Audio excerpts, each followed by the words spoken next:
I want to share a quick tip that isn't a technical tip at all, so much as a music making tip that we can all experiment with if we're looking for new creative avenues to explore. When I was 11 years old learning guitar, I desperately wanted to learn the song Crazy Train by Ozzy Osbourne, or rather, the guitar part by the late great Randy Rhoads. But it wasn't the main riff that captivated my attention. It was actually the verse guitar part.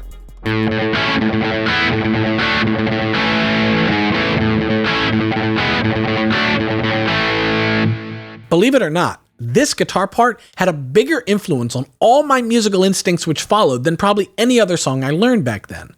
Because this was when 11-year-old Ryan learned about pedal tones. And once I learned about them, I became obsessed with them.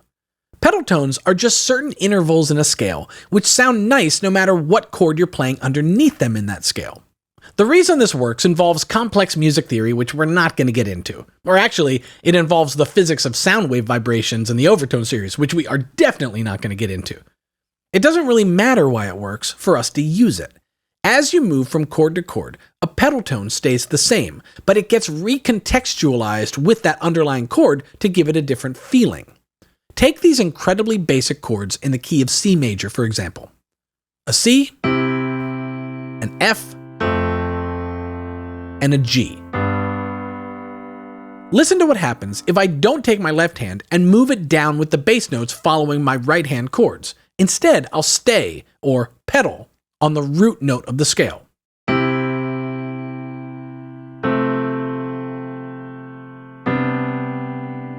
Do you hear how the chords have this extra built-in tension that doesn't feel off, just more interesting? That is a bass pedal tone. It is the exact same thing that made Crazy Train sound so interesting to me, where the chords changed but the root note pedaled along on A. But it doesn't have to only be notes below the chord. We can apply the same idea of pedal tones to the notes above the chord as well. In fact, after 11-year-old Ryan discovered pedal tones in Crazy Train, 14-year-old Ryan discovered his love of the banjo. No, not that kind of banjo.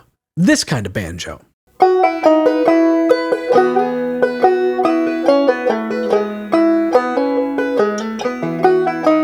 The more lyrical, melodic sound, which is made possible largely because of the top string, which is tuned to the fifth interval of the scale and never changes. It works over this chord, and this chord, and this chord, and this chord. The result is a sound which evokes certain feels that just wouldn't be possible without that fifth interval plonking along throughout.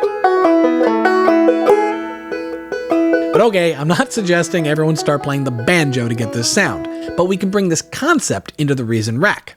I'm going to build a quick combinator to help me explore chords with pedal tones. Since piano is not an effortless instrument for me to play, I often put a scales and chords player above when I'm working out chord progressions so that I can sort of think with just one finger. We'll set it to C minor, but this presents a problem too. If I play a chord with my left hand, and I try and add that banjo-style pedal tone on the fifth interval of C minor, which is a G, Scales and Chords is also turning that into a chord. To solve that, I'll actually drag a second piano into my combinator and name the first piano Chords and the second one Notes. I'll click the editor and we'll define what's known as a key split. The Notes piano is for our pedal tone, so I'll set its key range from the fifth interval of the scale, G3, on up. And the Chords piano, I'll do the opposite, setting its key range from the note below my pedal tone, F#3, on down. And so now I can play around with chord progressions, which includes that consistent pedal tone on the fifth interval of my scale.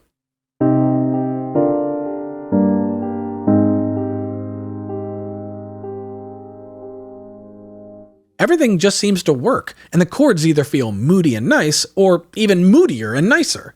In fact, it wasn't long before I came up with this chord progression.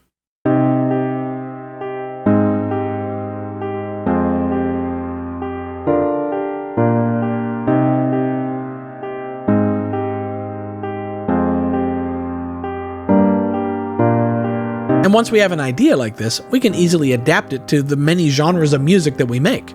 Put some trap-style drums on this and a vibe instantly takes shape. It's ready for bass,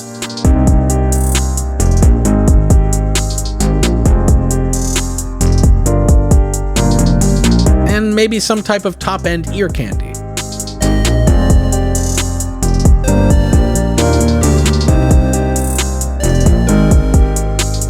So that's pedal tones. It's something you can start trying out right away if you haven't before.